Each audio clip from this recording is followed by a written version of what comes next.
స్వామివారు ఛత్రవడం చెప్పండి సార్. ఇక్కడ విశేషమైన క్షేత్రం 9 నారసింహ క్షేత్రాల్లో ఇక్కడ 8వ స్వామి. ఛత్రం అనగా గొడుగు లాంటి పెద్ద వటవృక్షం కింద కూర్చొని గంధర్వులకు స్వామి అనుగ్రహించిన క్షేత్రం. అతి సులభుడితడు ప్రహ్లాద వరదుడని అన్నమాచార్య కొనియాడినట్లుగా ఈ క్షేత్రం అంతా 9 నారసింహ క్షేత్రాల్లో జ్వాల, కోవిల, మహలోల, క్రోడాకారంజ, భార్గవ, యోగానంద, ఛత్రవడ, పావన అనే 9 రూపాలలో ఉగ్రం, వీరం, మహావిష్ణం, జ్వలంతం, సర్వతోముఖం, నరసింహం, భీషణం, భద్రం, మృత్యం అనే 9 రూపాలుగా 9 భాగాలుగా స్వామి ఇక్కడ నిబిడీకృతమైన క్షేత్రం. ఇప్పుడు మనం ఉన్న స్థానం ఛత్రవడ నరసింహ అని పిలుస్తారు. ఇక్కడ ఆకావుహ అనే గంధర్వుడు ఆకాశ మార్గం వెళ్తున్నప్పుడు వారి యొక్క విమానం ఇక్కడ ఆగటం జరుగుతుంది. వెంటనే వారు నరసింహ క్షేత్రంగా గుర్తించి వారికి వచ్చినటువంటి విద్యను ప్రదర్శించి స్వామివారి యొక్క అనుగ్రహం పొందాలని చెప్పేసి గంధర్వ గానము, నృత్యము, ఆలాపన చేస్తూ ఉన్నప్పుడు నరసింహస్వామి స్వయముగా ఒక మర్రి చెట్టు కింద పెద్ద వటవృక్షం కింద కూర్చొని గొడుగు లాంటి పెద్ద విస్తరించినటువంటి పెద్ద వటవృక్షం కింద కూర్చొని గంధర్వ గానాన్ని వింటూ స్వామి యొక్క తొడపై ఎడమ చేతి భాగంతో తాళం వేస్తూ సిద్ధులాసంగా నవ్వుకుంటూ వారిని పిలిచి అనుగ్రహించిన క్షేత్రమే ఛత్రవడ నరసింహ స్వామిగా పిలుస్తారు.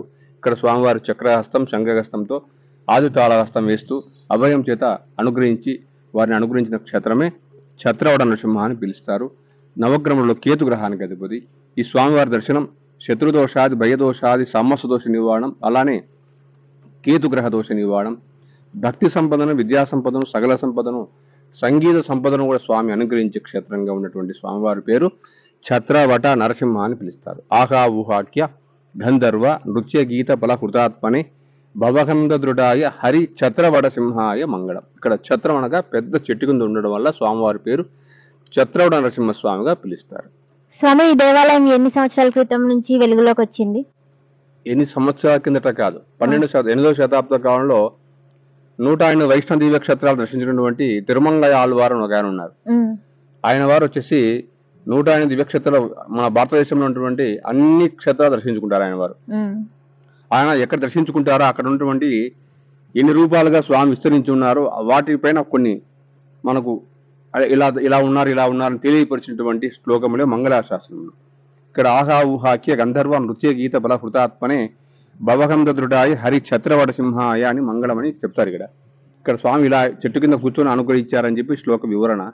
అలానే ఇది 8వ శతాబ్ద కాలంలో ఆయన దర్శించి 9 రూపాలుగా ఉన్నటువంటి స్వామి యొక్క విభజన చేస్తూ శ్లోక రూపంలో మనకు అనుగ్రహిస్తారు. స్వామి వారికి ఆరాధన ఎప్పుడెప్పుడు బాగా చేస్తారు స్వామి? తర్వాత 12వ శతాబ్ద కాలంలో కాకతీయ ప్రతాపరుద్ర మహారాజు వారు ఈ క్షేత్రాన్ని దర్శించుకొని ఇక్కడ ఉన్నటువంటి ఆ బ్రహ్మచారి ఒక స్వామి మేల్కోటలో ఉద్భవించి 108 దివ్యక్షేత్ర మహిమ చదువుకునే వెంటనే ఈ యొక్క 90వ క్షేత్రం అహోబిల క్షేత్రానికి దర్శనానికి స్వామివారు అనుగ్రహిస్తే వస్తారు. వారి రాజువారు దర్శనం చేసి మండపాల నిర్మాణం చేస్తారు. ఆనాడులో అన్ని యొక్క విశేష యొక్క ఉత్సవాలన్నీ కూడా జరిగేవి. గత కాలంలో కొన్నిగా ఈ తురస్కు దండయాత్ర, తర్వాత బ్రిటిష్ వారి పరిపాలన ఇలాంటి వారిలో కొద్ది అంతరాయం ఏర్పడి ఉండవచ్చు. తర్వాత కాలంలో 12వ శతాబ్ద కాలంలో ఈ ఆలయాల పునరుద్ధరణ జరిగింది మొత్తం అంతా కూడా. ఈ కాలంలో మాకు ఈ క్షేత్రం వాసి స్వామివారు పీఠాధిపతిగా ఉన్నారు.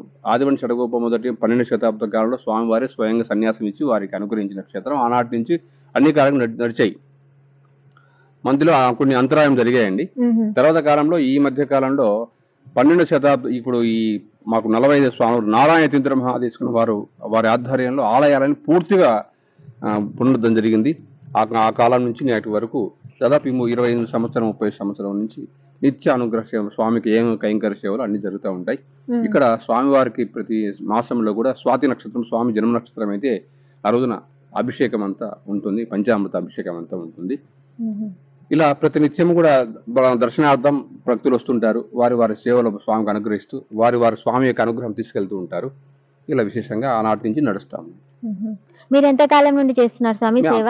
అర్చకులంతా కూడా 12 సంవత్సరాలు, 16 సంవత్సరాలు, 18 సంవత్సరాలు, 20 సంవత్సరాలు అలా నుంచి పనిచేస్తున్నారు. స్వామి వారి గురించి అడిగిన వెంటనే చెప్పినందుకు ధన్యవాదాలు స్వామి. నమస్కారం. శుభం చల్లగమ్మ.